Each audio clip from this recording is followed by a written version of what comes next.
അതിനെ കുറിച്ച് വ്യക്തമായ അറിവില്ലാത്തതുകൊണ്ടാണോ പ്രതികരിക്കാത്തത്? അങ്ങനെയല്ല, കേസ് ഞാൻ പറഞ്ഞിരുന്നു, അങ്ങനെ എന്തെങ്കിലും ഉണ്ടായിട്ടുണ്ടെങ്കിൽ റിപ്പോർട്ട് ചെയ്യണം. റിപ്പോർട്ട് ചെയ്തോട്ടെ, എനിക്കതിലൊന്നും എനിക്ക് I have better and bigger things to do in life. മറുപടി പറയാനൊന്നുമില്ല. മറുപടി ഒന്നുമില്ല, സൈലൻസ്. സംടൈംസ് അതാണ് നമുക്ക് ഭയങ്കര സ്ട്രെങ്ത് തരേണ്ട ഒരു കാര്യമാണ്. നമ്മൾ സൈലന്റ് ആയിട്ടിരിക്കാന്ന് പറയുന്നത്, അല്ലേ? എല്ലാത്തിനും നമ്മൾ പ്രതികരിക്കേണ്ട ആവശ്യമില്ല. എന്നാൽ പ്രതികരിക്കേണ്ട ഇടത്ത് നമ്മൾ പ്രതികരിക്കണം. അത് ഞാൻ പ്രതികരിക്കുകയും ചെയ്തു. അങ്ങനെ ഒരു കേസാണ് കൊടുത്തിരിക്കുന്നത്. ഇനി നിയമത്തിന്റെ രീതിയിൽ അത് പൊക്കോട്ടെ. I am focusing on myself. ഹാപ്പിയാണ്, നല്ലൊരു മനുഷ്യനല്ലേ. സോ ഡിസേർവിംഗ് ആണെന്ന് എനിക്ക് തോന്നുന്നു. പരിചയമില്ല, ഞാൻ പക്ഷെ വിളിച്ചിട്ടുണ്ടായിരുന്നു.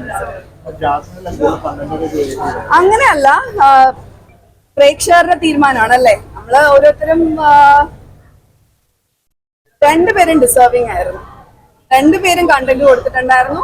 ഈ പറഞ്ഞ പോലെ കുറച്ചും കൂടെ ജനപ്രിയം ജിൻഡോയ്ക്കാണ് പോയത്. ജിൻഡോ പലരും PR വർക്ക് എന്ന് പറയുമ്പോഴത്തേക്ക് അത് കാരണം ഒരുപാട് സ്ത്രീകളെ ഡിഗ്രേഡ് ചെയ്തു. സ്ത്രീകൾ എന്ന് പറയുന്നില്ല, പുരുഷന്മാരെ ആണെങ്കിലും PR കാരണം PR എന്താ പറയുക, സത്യം കള്ളമാക്കാനും കള്ളം സത്യമാക്കാനും ഒരുപാട് രീതിയിൽ യൂസ് ചെയ്യുന്നുണ്ട്. അപ്പം നമ്മള് വ്യക്തി എന്നുള്ള നിലയിൽ നമ്മൾ തിരിച്ചറിയണം, അത് നമ്മൾ വിശ്വസിക്കണോ വേണ്ടോ എന്നുള്ള കാര്യം. അത്രേ ഉള്ളൂ. അയ്യോ, അത് ഞാൻ കേട്ടൊരു കാര്യമാണ്. ബിക്കോസ് ഞാനൊരു വലിയ ലിസ്റ്റാണ് കൊടുത്തിരുന്നത്. ജാൻമണിന്റെ പേര് മാത്രമല്ല, ജാൻമണി ഞാൻ ഇറങ്ങിയപ്പോ മുതലേ ജാൻമണി കയറണമെന്ന് ആഗ്രഹം പറയുന്നുണ്ട്.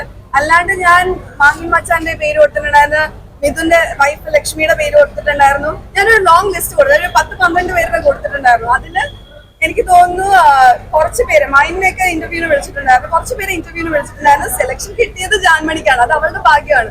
അത് മേക്കേഴ്സിന് അറിയാം ആ ഒരു സീസണിൽ ആരാണ് അതിന് ആപ്റ്റ് ആയിട്ട്. ചിലപ്പോൾ മറ്റുള്ളവർ ഷോർട്ട് ലിസ്റ്റ് ചെയ്തിട്ടുണ്ടാവും, അടുത്ത സീസണിലേക്കായിരിക്കാം, ഒന്നും എനിക്കറിയില്ല. അപ്പം അതില് നമ്മൾക്കൊരു നല്ല കാര്യം ലൈഫിൽ പറ്റി എങ്കിൽ നമ്മൾ നമ്മുടെ സുഹൃത്തുക്കളെ സപ്പോർട്ട് ചെയ്യൂലേ, ഹെൽപ്പ് ചെയ്യൂലേ? അതേ ഞാനും ചെയ്തുള്ളൂ. അപ്പം എനിക്കൊരു ബാഡ് എക്സ്പീരിയൻസ് വന്നിട്ടില്ല. അതുകൊണ്ട് ഒരു ലിസ്റ്റ് ഓഫ് ബിക്കോസ് മേക്കേഴ്സ് നമ്മളോട് ചോദിക്കാറുണ്ട്, ഓരോ കണ്ടസ്റ്റൻസിന്റെ അടുത്തും ചോദിച്ചിട്ടുണ്ടാവും, എല്ലാരും കൊടുത്തിട്ടുണ്ടാവും അങ്ങനത്തെ പേരുകൾ. അപ്പം അതിനകത്ത് അവർക്ക് പെർഫോമൻസ് അനുസരിച്ച് അവർക്ക് എൻട്രി കിട്ടി, അത്രേ ഉള്ളൂ. Thank you.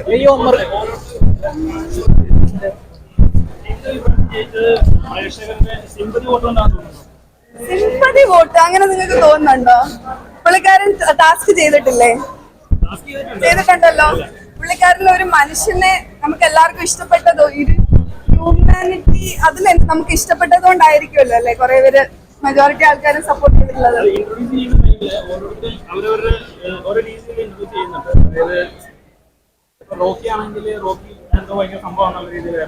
അത് ഓരോരുത്തരുടെ സ്ട്രാറ്റജി ഉണ്ടാവുമായിരിക്കും.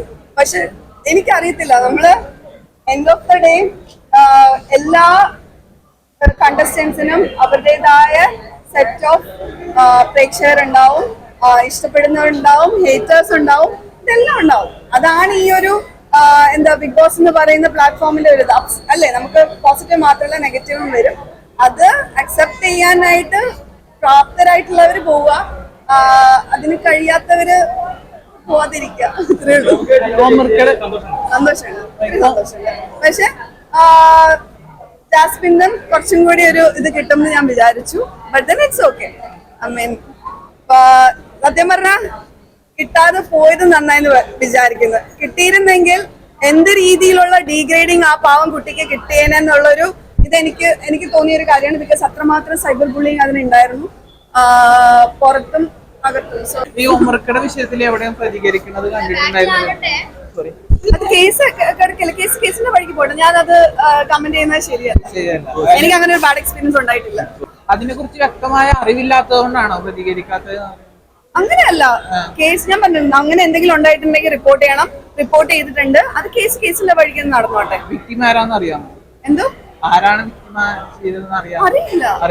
അതല്ല, കേസ് കൊടുത്തിരിക്കില്ല. അപ്പൊ കേസിന്റെ വഴിക്ക് പോട്ടെ. ശിക്ഷയാണ് അതിൽ തെറ്റ് ചെയ്തിട്ടുണ്ടെങ്കിൽ അത് ആരാണെങ്കിലും, അത് സുഹൃത്തുക്കളാണെങ്കിലും ആരാണെങ്കിലും ശിക്ഷിക്കപ്പെടണം എന്ന് തന്നെ ഞാൻ പറയുള്ളൂ.